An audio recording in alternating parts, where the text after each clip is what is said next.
Bueno, acabamos de llegar al cementerio municipal de Agua de Dios, Ciudad de la Alegría y la Memoria.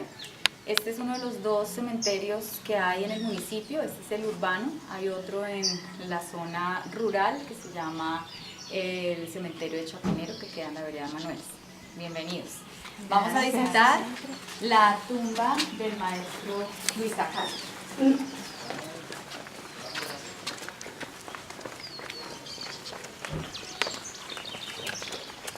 La verdad para nosotros es muy representativo de lo que es la historia del maestro Luis Acal. Creo que ha sido el exponente para que el turismo aquí en Agua de Dios se levante, ¿no? Porque mucha gente viene de otras partes y lo primero que preguntan es el maestro Luis Acal. Entonces es muy bonito tener ese honor que él vivió acá, independientemente sea por las circunstancias, porque yo sé que a él le dolió mucho. En el momento porque él estaba en su cúspide y eso. Aquí hacemos una pausa. Este es el monumento a los caídos. Cuenta la historia que en un momento de la época en Leprocomio hubo una revuelta de enfermos de Hansen contra el ejército y varios de ellos murieron, quedaron en esa fosa común. Entonces, por eso se le llama el monumento a los caídos.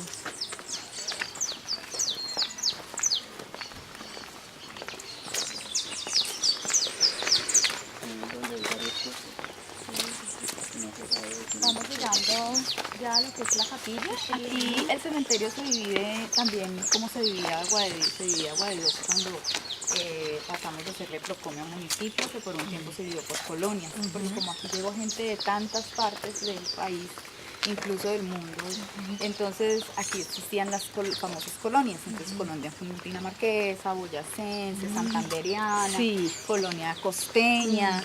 Entonces se dividía y asimismo se dividió el cementerio por colonias. Entonces cada colonia tenía como su mausoleo, como donde enterraban a sus sectores, las personas que pertenecían a cada colonia.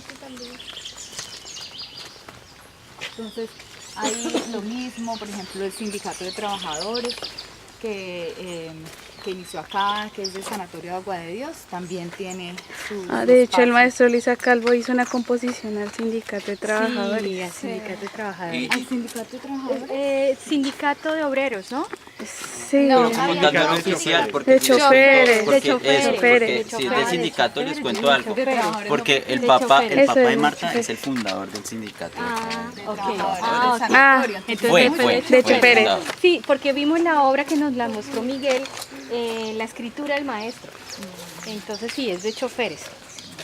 Ay, bueno, eran dos, de aquí choferes y otro. Y aquí entonces vamos llegando ya a lo que es la capilla del cementerio. Aquí reposan los restos de los personajes representativos de la comunidad salesiana. Y obviamente Luisa Calvo fue para la comunidad salesiana un personaje muy representativo, porque pues, además les compuso algunas obras. el apoyo que recibió de ellos. El también. apoyo que recibió de ellos. Entonces por eso también aquí quedó su tumba. Claro. Les voy a tomar. Ay, Dios mío, qué belleza.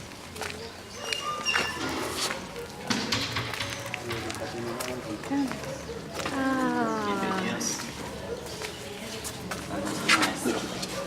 Y para uno como músico en Agua de Dios se siente muy orgulloso, ¿no? Sí. De haber tenido un personaje tan grande. Ay, sí. Tan bello, maestro. Voy a llorar. Y tener el honor de que el maestro está aquí con personajes tan representativos para nosotros que vinieron desde Europa, desde Italia, a ayudar a las personas que lo necesitaban y creer que él fue parte de eso también. Entonces, como ven ustedes, todos están... Entonces están así y la de la que Sobresale, claro, porque así como él en vida sobresalió en tantas cosas acá, aquí en Agua de Dios también compuso muchas obras. Vamos a ponerles estas flores, vamos a ponerles estas florecitas que hemos traído con tanto cariño, que mis estudiantes me obsequiaron. Al maestro que se merece todas las flores, todos los gestos, todas los agradecimientos por habernos dejado tan bella música, porque se mantiene viva la música. Entonces, pues,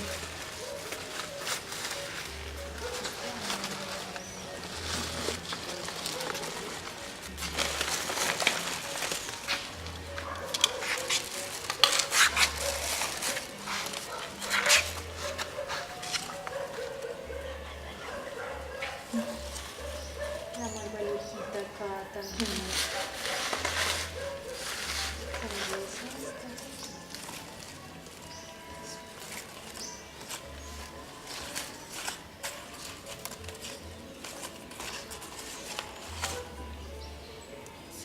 ¿Las cortamos?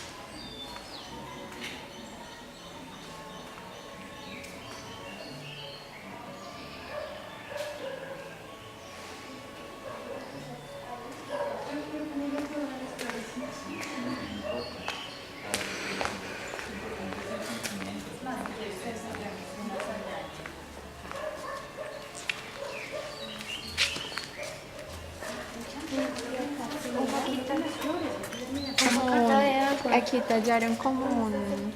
Era el intermedio. Lo que pasa es que Lo pintaron, estaba otra de vez. negro. Estaba en negro la cinta. Entonces lo pintaron de blanco y entonces No se se borró. les olvidó. Sí, se les olvidó tocar. ¿Quieres? Ya traigo agua. Ve a la alberca. Pues sí. Ah, seguro.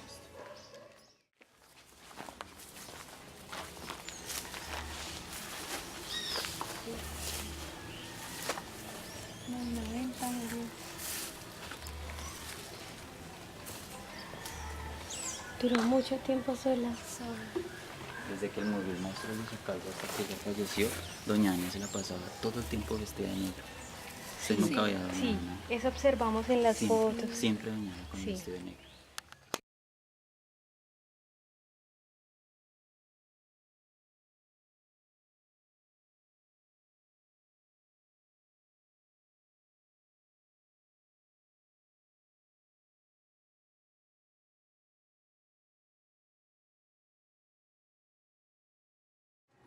Y escúcheme porque a mí me tocó a borde auxiliar. Divina.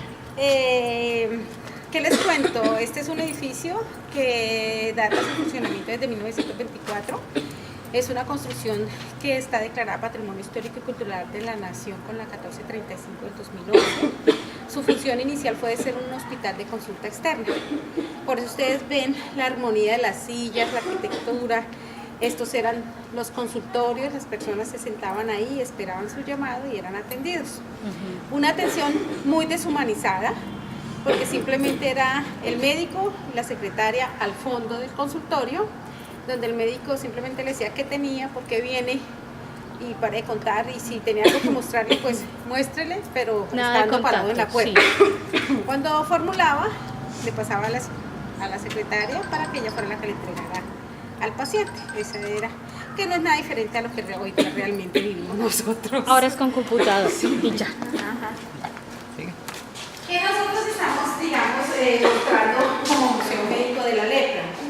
Contextualizamos dentro de la versión, la investigación que se hizo, contextualizamos la época 1870 a 1963.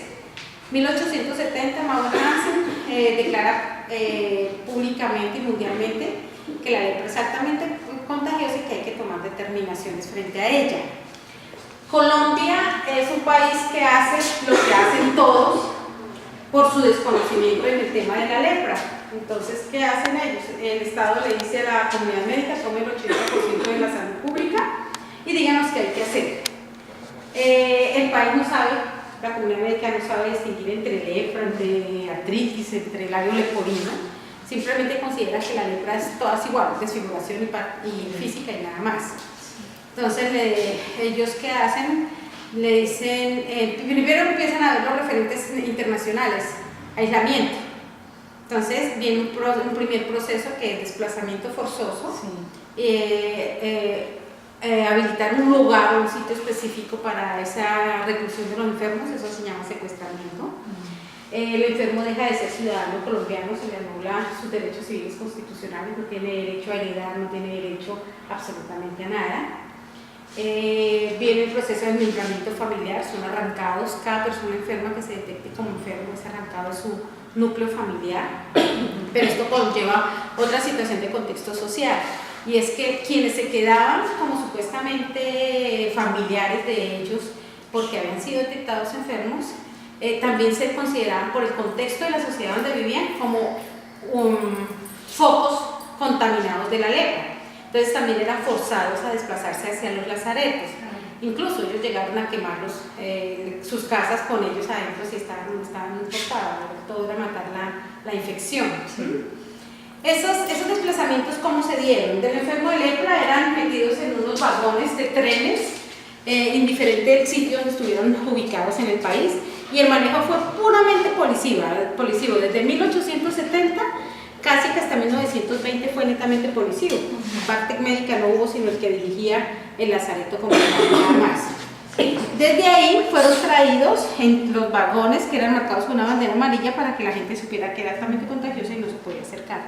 Entregados en la estación de Tocaima, pasados aquí. Inicialmente fue por tarabita, o sea, por una canasta que se manejaba.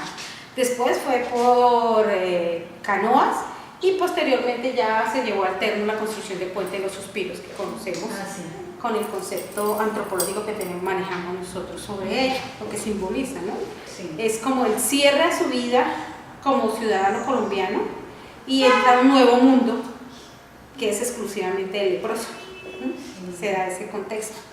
El primer aislamiento fue un aislamiento natural, lo que les decía, el río Bogotá fue el que se sirvió como aislamiento natural para toda esta región que era una vereda de Tocaima. Y ya después vino el encerramiento con lo que es el alambre de púa, que ese se desarrolló en su totalidad en 1907, ya al 100% de su funcionamiento, que es el famoso cordonado sanitario. Alambre de púa, 20 centímetros de diferencia entre cada uno, 4 metros de altura, policía por fuera y policía por dentro, con unos puntos que ellos llamaban retenes, que era para controlar que no se fugara. Tiene una connotación esto, y es la influencia que tuvo en la Segunda Guerra Mundial con los alemanes, porque lo que nosotros consideramos la casa de desinfección, o que tenía un funcionamiento específico para desinfectar a quien entraba, supervisaba y se volvía a ir, resulta que esas cámaras de gases en los judíos se convirtieron en las cámaras de exterminio. Es lo único que varió la estructura, todo conocido por los mismos salesianos que venían y daban a conocer, digamos, esta práctica del sistema. Todo el sistema, claro. Allá puedan evidenciar ustedes fotografías donde vemos que hay labios leporinos, hay artritis, hay dermatologías comunes y corrientes que no son relacionadas a la lepra, pero que llegaron aquí como enfermos de lepra, como la simplemente lepra. Por ser la enfermedad de moda, por ser esa exacto. Sí. Las personas aquí no fueron sino cosas, y por eso la estadística tan perfecta que hay acá, como se controló, es súper buena. Es una estadística muy buena en cuanto a la información que se obtiene a través de ella, de los estadios que se manejan. Y la forma de controlar las cosas del lazareto era a través de cardes. Entonces había el cardes para adultos y el cardes para niños. Entonces por eso ustedes van a encontrar el cardes de bebés, hay un ejemplo. Me dejaron el cardes de los grandes. Y hay el cardes de los grandes donde en la parte posterior de la hoja dice el número de veces jugado, número de veces capturado, castigo recibido. Pero ¿por qué estas fugas? ¿Es que el cuidado era de unas condiciones? O sea, lo que pasa es que la cuestión es que quienes manejaban eran los policías. Entonces no había cuidado médico, porque en 1891 llegaron los salesianos, pero ellos estaban más dedicados a la educación con los niños, porque esa es su prioridad. Y ellos a duras penas aplicaban eran santos óleos. Era el acompañamiento espiritual Ya, más. para Las eso hermanas de ya. la presentación llegaron en 1895, Sí. pero ellas sí venían pues, con experiencias de guerras europeas Sí. y pues el asistencialismo de ellas fue básicamente curaciones y Pero no medicar y trata nada la más. enfermedad como tal. No, señora. Ya entiendo. Fue así. No, pues con un trato así casi alemán, Y también pues, de todo pronto la militar. soledad, Y ¿no? dentro de ellos, por ejemplo, nosotros tenemos también pues aquí manejamos todo el contexto de la vida del enfermo. Esto era una república independiente dentro de Colombia. Teníamos una administración, teníamos todo. El director de la Sareto tenía la potestad sobre toda la vida del enfermo de lepra y todo lo que ello conlleva. O sea, situaciones jurídicas, situaciones religiosas, situaciones civiles como matrimonios, etcétera, porque a él le pedían permiso para poderse casar. A él le pedían los castigos, los imponía a él, era el que decidía qué castigo recibía la persona, si cárcel, trabajo forzoso, pero el gobierno. gobierno general lo asumió así, Claro. lo aceptó así porque Sí. creían que era lo mejor para tratar. Y la comunidad médica fue la que incitó propuso de todo esa eso, forma. porque ellos le decían, vamos a manejar esto, listo, entonces saquemos una ley, un decreto o una resolución.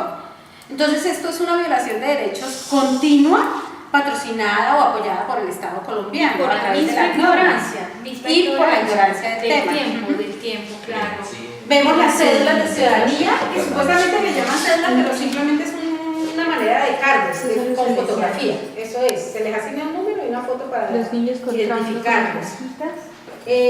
Lo que se muestra también las monedas, que son únicas y exclusivas de los Lazaretos, la poscoma. Las prótesis y los zapatos, ¿qué es lo que simbolizan?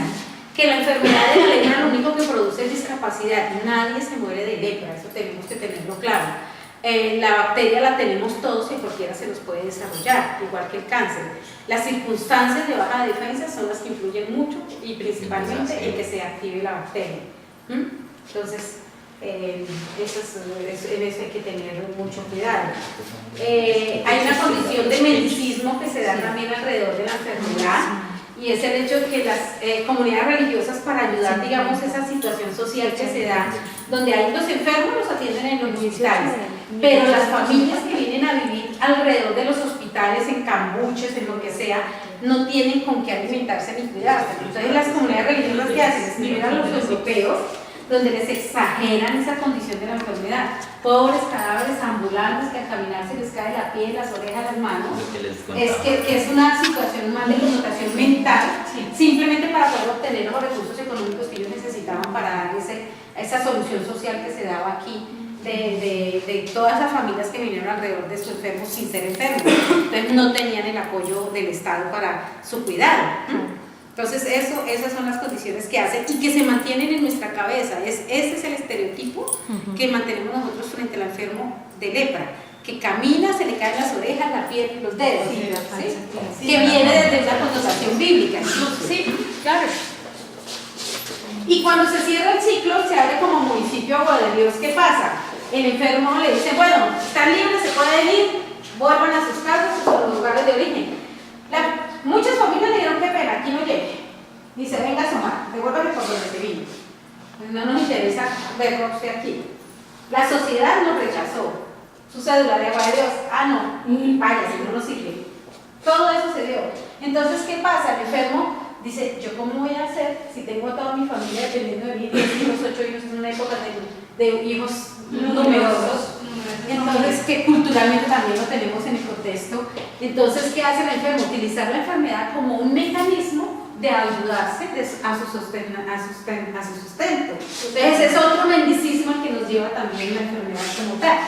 ¿Sí ven? Entonces, son las condiciones que se dan por el manejo del enfermo. ¿Sí? Incluso aquí hubo una situación especial con la registraduría, y es que se les solicitó permiso para que las cédulas, los números que habían sido en Agua de Dios, las cédulas salieran era de Tocaño, pese a que los números pertenecen a Agua de Dios. Porque la registraduría coge de 32 millones a 32 millones 500 se le asigna a tal municipio para mujeres, de 8 millones a 8 millones 500 para hombres para el municipio de Agua de Dios. Disculpa, esa fotografía es Puente de los Suspiros, 1904. Es un paseo de río, una reinauguración. Cuando el río Bogotá era lindo. ¿Tú puedes creer? Paseo de Río es el río Bogotá. Ese es el puente que yo te digo que sería súper ir al cine.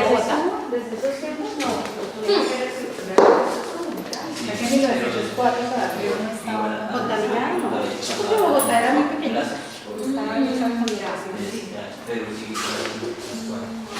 Aquí encontramos todos los que son instrumentales especializados de tipo otorrino, ortopédico, hospitalario, cirugía general, oftalmología, ginecología, odontología, psiquiatría.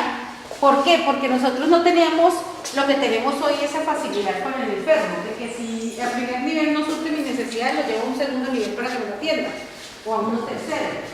Como nosotros no podíamos llevar a los enfermos a ese instante que nos tocaba, pues atenderlos acá, pero los médicos, primeros médicos, nos tocó especializarse en la punta de la diagnóstica.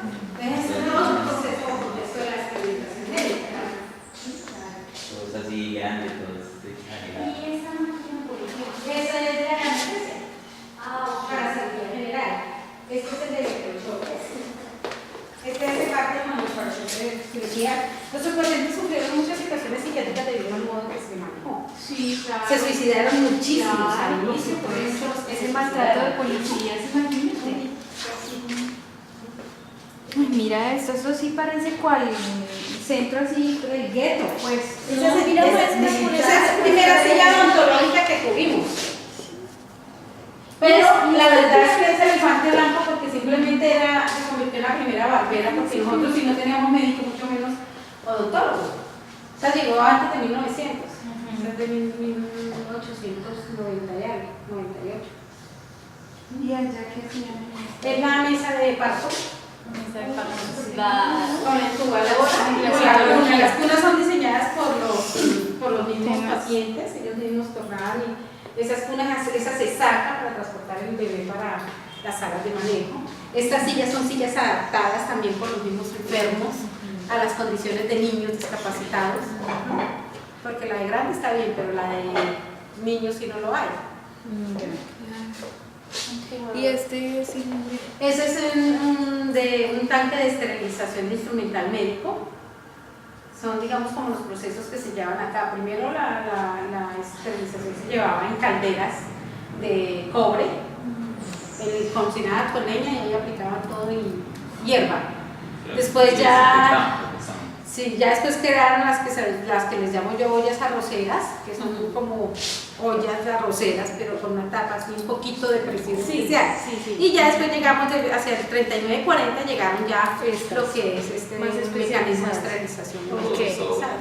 Autoclave. Las autoclaves, exacto. Para el PAC, porque todo enfermo por ley tiene que le paguen el mínimo por ser enfermo.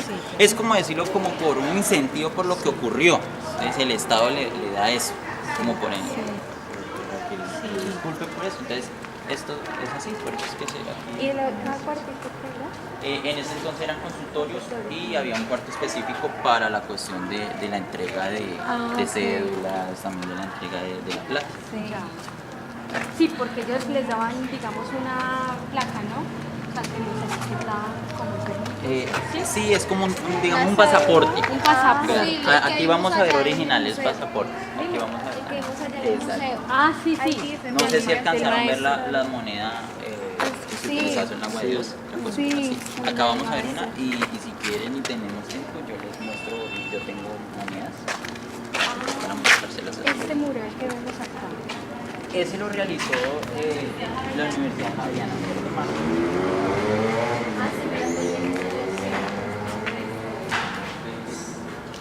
Están todos los, no todos, pero sí los enfermos, los empleados. María T. les empieza. Sí. Eso que lleva la alzadita la María T. bebé. ¿por esta puerta o por No, la por de la acá? otra, por la otra. La cédula número 884 expedida por la dirección del Lazareto con el fin de tomar posesión del cargo de director de la banda de música de este Lazareto, para que fue nombrado en propiedad por el Ministerio de Trabajo, Higiene y Prevención Social, mediante la resolución 149 de fecha 7 de los corrientes y comunicada a este despacho por telegrama 2760 del 9 de los mismos, y en reemplazo de Félix M. Figueroa M. En tal virtud, el señor jefe de negocios generales le recibió juramento en legal forma, bajo cuya gravedad prometió cumplir a bien y fielmente con los deberes que dicho cargo le impone, según su leal saber y entender. Se adhieren y anulan estampillas de timbre nacional por valor de 70 centavos, equivalentes al 2% sobre el sueldo de 35 pesos, que devengará el posesionado, y de acuerdo con el decreto ejecutivo 92 de 1932, en constancia se firme la presente como aparece, haciendo constar que el posesionado está trabajando desde el primero de los corrientes, el jefe de negocios generales Gilberto Ferreira, el posesionado Luisa Calvo. Jorge Wilson H., secretario. 35 pesos ahora, ¿cuánto es?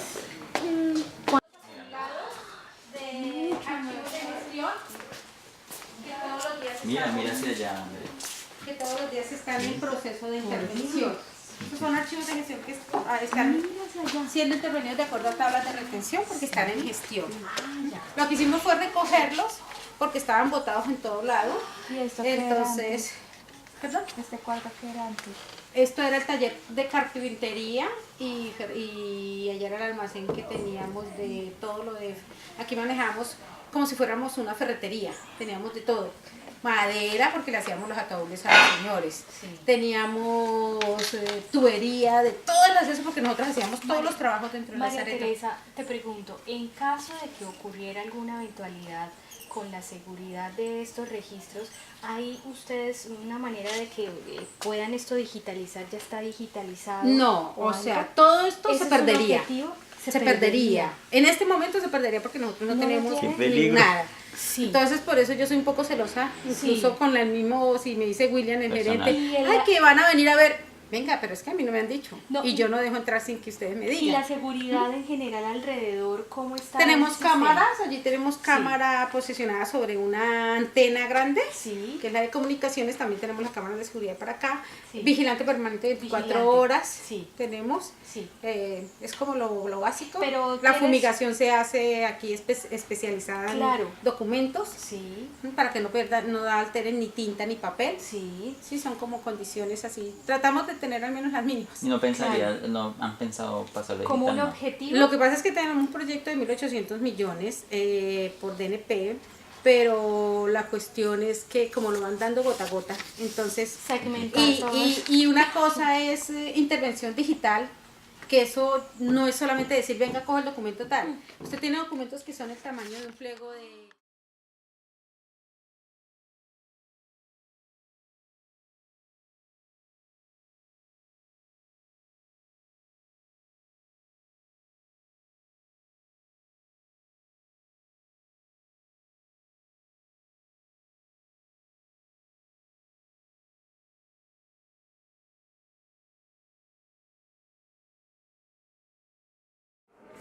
Como les comentaba, esto es parte de todos los mitos y leyendas que tiene Agua de Dios. La novia es muy reconocida, ocurrió más o menos en la época cuando era Lazareto, eso estamos hablando de 1900 a 1910, que Agua de Dios llega un señor desde Boyacá por cuestiones extrañas y nos encontramos nosotros acá y empezamos a averiguar qué sucedió con ese señor, que una persona vino a buscarlo y no lo encontraba. Entonces nos devolvimos al pasado. Allá en Boyacá una pareja se iba a casar, los dos estaban allá, la señora ese día se había puesto su traje de novia, listo para irse para la iglesia. Se quedó esperando, nunca llegó el señor. ¿Qué pasó?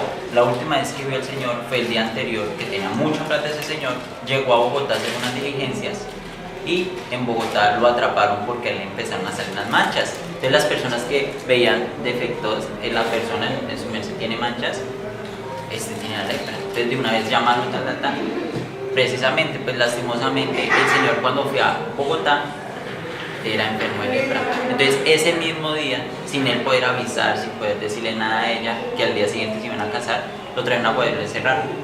Ella llega al altar, no encuentra el novio. se pierde, ella empieza a deprimirse, no se quiere quitar su traje de novia y se enloquece y vive en su casa encerrada con su traje, se enloquece porque no sabe más de él. Pasa más o menos 5 años cuando una persona aquí en Agua de Dios que le descubrieron que no era leproso y lo iban a dejar soltar, él automáticamente va y lo busca y le dice: usted vaya a tal lado, a tal ciudad en Boyacá, quiero que busques a una persona de tal forma, ella es mi amada, dile que me encerraron injustamente acá, que por la enfermedad de la lepra, pero que yo la amaba, bueno, etc. El señor va, pasa más o menos 2 meses, encuentra a la señora por fin de tanto tiempo y le dice: su merced, su esposo está en Agua de Dios encerrado. Ella en medio de su dolor, se estaba enloqueciendo prácticamente. Ella se viene a Agua de Dios y entra escapada acá a Agua de Dios y entra con su vestido de novia. Ella anduvo por mucho tiempo buscándola. Cuando ella llega a Agua de Dios, el Señor ya había fallecido, ¿sí? Y como se acuerda que hablábamos que aquí ellos se cambiaban el nombre cuando llegan a Agua de Dios, pues el nombre verdadero él se lo cambió. Entonces fue muy difícil encontrarlo.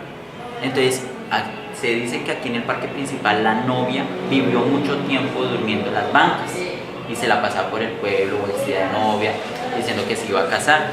Ella murió y está ahorita en la tumba 55 del cementerio. Esa es la cuestión de la novia. Entonces pasamos acá, que es Alicia de las Flores. Alicia de las Flores era una muchacha que vivía princesa, se dice que era hija de un rey, ¿sí? Y ella una vez estaba caminando en medio del bosque porque a ella le gustaba mucho la cuestión de lo que era todo el bosque, los animalitos.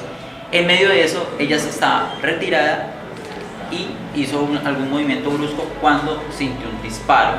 Un cazador pensó y la confundió con un venado y la disparó y fallece. Se dice la historia, o el mito, la leyenda, que Alicia llega al cielo y ella le dice: Alicia, como tú has sido muy buena gente, entonces yo quiero que tú escojas algún bosque en el mundo para que lo cuides, para que tú estés pendiente que nadie tale los árboles, ¿sí? Entonces ella empezaron a buscar por todo el mundo y hubo un lugar muy casual, que había mucha urbanización, muchos animales, todo era muy bello. Entonces ella dijo: yo quiero esto. Entonces le dijeron allá en el cielo: ¿en serio, Alicia, quieres? Pues sí. Entonces se dice que Alicia escogió los chorros aquí en Agua de Dios. Entonces las personas que viven por el sector de los chorros todas las noches escuchan un canto y huelen a un olor exquisito de flores. Y dice que es que Alicia está por esos sectores cuidando cada uno de los bosques. Bueno, la Chimbilacera, que es un mito, una leyenda también de una persona que nos dice: había una familia que vivía con mucho problema, que ellos querían buscar lo que sea para que en ese entonces de la guerra que ellos estaban viviendo querían ir a un lugar tranquilo y ellos peleaban y la guerra no aguantaba más, aguantaban mucha hambre. Entonces un señor llegó y el papá del señor dijo: yo haría lo que sea por ir a un lugar tranquilo. En ese momento se aparece el diablo, como anteriormente. Se dicen que el diablo le dijo al señor: bueno, usted quiere, pero usted tiene que hacer unas pruebas, tiene que esto, tiene que aquello, y en medio de esta cueva que ustedes están viendo, al extremo queda otro lugar exquisito para ustedes, hermosos. Entonces el diablo empezó a hacerle las pruebas y mírele y haga aquello. Entonces veía que no podía traicionarlo. Entonces le dijo: si usted quiere pasar, tiene que pasar solo, o porque yo no lo voy a dejar pasar con su familia, porque él vio que ya estaba perdido. El diablo dijo: no, este man, por más que yo le hago, está perdido. Entonces él dijo que él no pasaba solo. Entonces empieza la lucha entre el diablo y la persona. Entonces dicen que esa cueva era larga. Entonces él empezó con la familia a correr y detrás el diablo venía. Antes de salir a la luz, los atrapa el diablo y fallece. Pero entonces, ¿qué pasa? dicen que el espíritu de ellos, por ser tan bueno y tan humilde y por llegar a ese lugar aparecen en un lugar muy bonito llamado Agua de Dios, y los espíritus rotan en el municipio de Agua de Dios. Por eso de pronto la imagen de Agua de Dios al fondo. Qué interesante.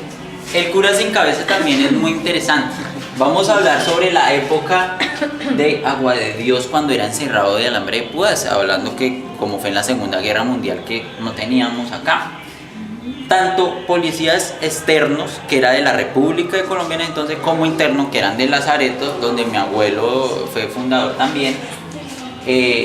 Empieza algo muy cómico en ese sentido porque ellos, por más que sean policías, siempre tenían su raya.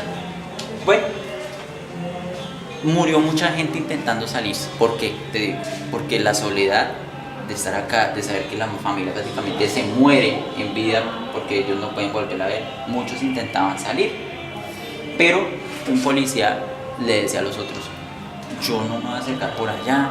Imagínense que anoche se me apareció un cura sin cabeza. ¿Cómo así? ¿Un cura sin cabeza? ¿A quién se le ocurre? Que sí, por Dios, se me apareció un cura sin cabeza. Y empezaron todo, pero imposible.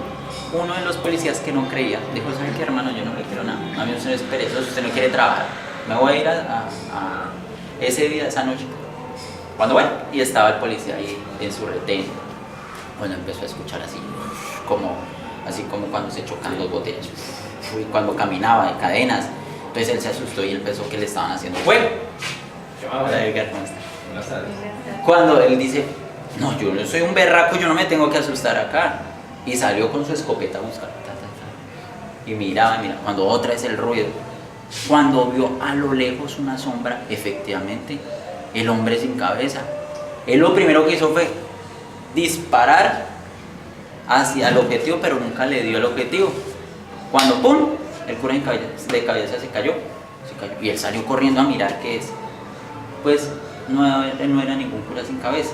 En las noches una persona entraba licor de contrabando. Entonces él se colocaba en la cabeza el licor de contrabando y se ponía una sotana para poder entrar a escondidas. Entonces ese era el famoso cura sin cabeza. Entonces, ¡qué curioso! O sea, mataron al cura. Malacho, Esta historia empezaba por, sí. por Don Julio. La historia de Malacho es como más, lo hicimos como más representativo, lo hicieron ellos. Es cuando de pronto, en ese entonces, Jiménez de Quesada, cuando llega acá, conocían a los indios, el indio Malacho que vivía por este sector, ¿sí? Ellos eran muy amigos, ¿sí? Eso es lo que de pronto no existe, porque de pronto era el problema de que ellos tuvieron una guerra, pero ellos alcanzaron a vivir mucho tiempo.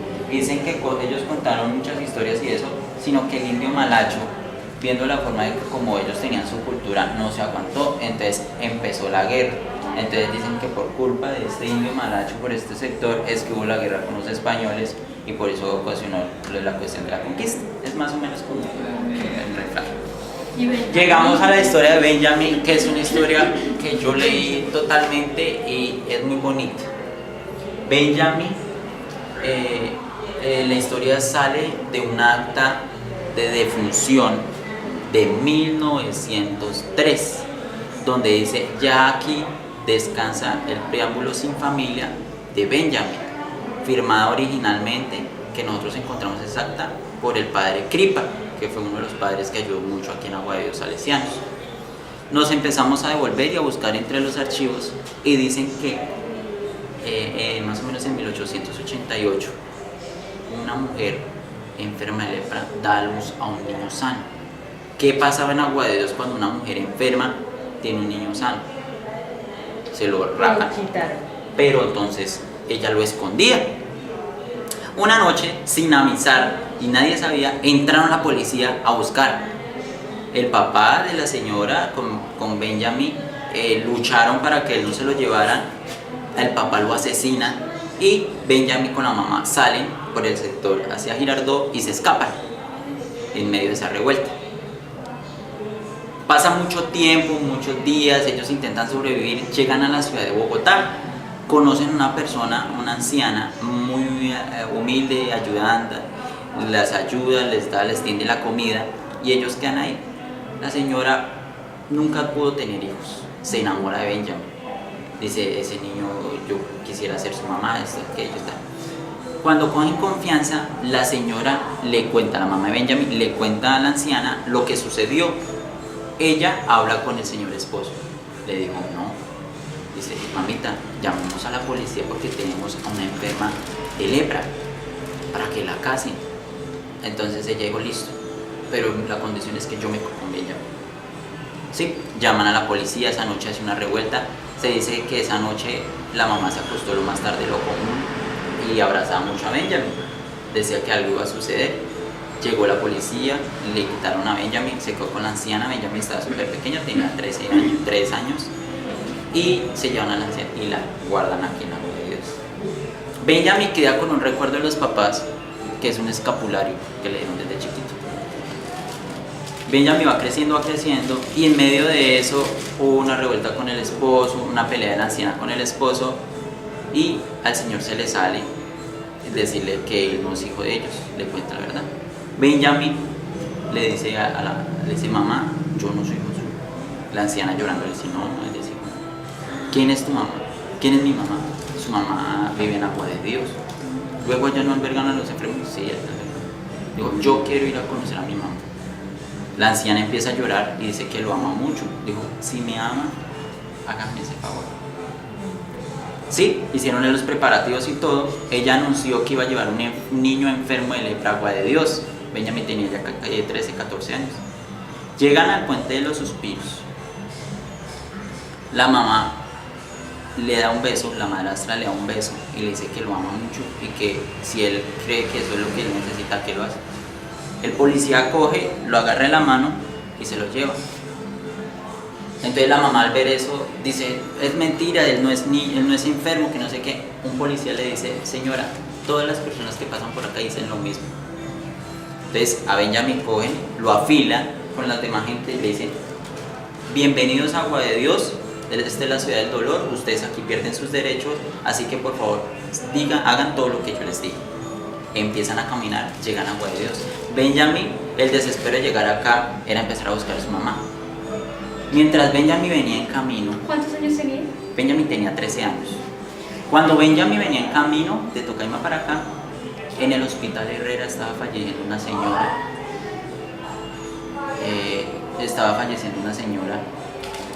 De la cual en su lecho de muerte dijo que si llegaban a ver a su hijo, que se llamaba Benjamin, que por favor lo cuidara.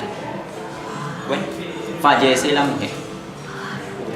Entonces, ¡ay, mucho gusto! Ernesto, un placer, ¿cómo estás? Bueno, listo. Sino que es que hoy día van esto que sale en la consulta médica con mi esposa. Entonces, les comentaba que en ese momento una persona estaba falleciendo en el Herrera mientras Benjamin venía en camino. Llega Benjamin aquí a Agua de Dios, ve que todo es desolado, está solo en un pueblo. Entonces esa noche él se queda durmiendo en un corredor. Al otro día se levanta muy temprano a buscar a la mamá. Él solo tiene el recuerdo del escapulario. Entonces él empieza a decir, mi mamá está así, mi mamá está... No, todas son iguales, no las... Empieza a buscar por todos lados, a preguntar por casas. Él tan cansado, se dice que ahí cerca de la iglesia, él se sienta, Benjamin, y él le dice a Dios, Dios mío, ayúdeme a buscar a mi mamá, yo quiero encontrar a mi mamá, ayúdame. En ese momento venía un funeral, venían 4 personas cargando el ataúd, pero no venía nadie más. Las 4 personas eran de la funeraria, venían cansados, estaba haciendo calor, ellos dijeron, vamos a descansar acá. Descansan el ataúd frente a Benjamin. Benjamin está sentado. Entonces Benjamin le da curiosidad y le dice, oiga, y es que la señora no tiene familia. Y dice, no, dice, no tiene familia, ella viene sola. Digo, Benjamin, pobrecita, yo sé que no tenía familia. Entonces coge y se levanta y se acerca al ataúd y el escapulario se lo saca de la mano y le dice, su merced, yo le regalo este escapulario, pero ayúdame a encontrar a mi mamá. Y se lo entrega. Los señores vuelven a coger el ataúd y se lo llevan. Le entrega el escapulario sin saber que ella es la mamá. Benjamin después de eso dura mucho tiempo buscándolo. Y aquí en Agua de Dios Benjamin era muy conocido durante los padres porque los padres les brindaban la comida, el almuerzo, y él decía que él no descansaba. Él murió por cuestiones de salud, por enfermarse, por no tener un lugar. Él murió buscando a la mamá a la edad de 20 años. Entonces por eso es que se hace el acta, porque el único familiar que fue y estuvo en el cementerio fue el padre Kirk. ¿Y él desarrolló la lepra?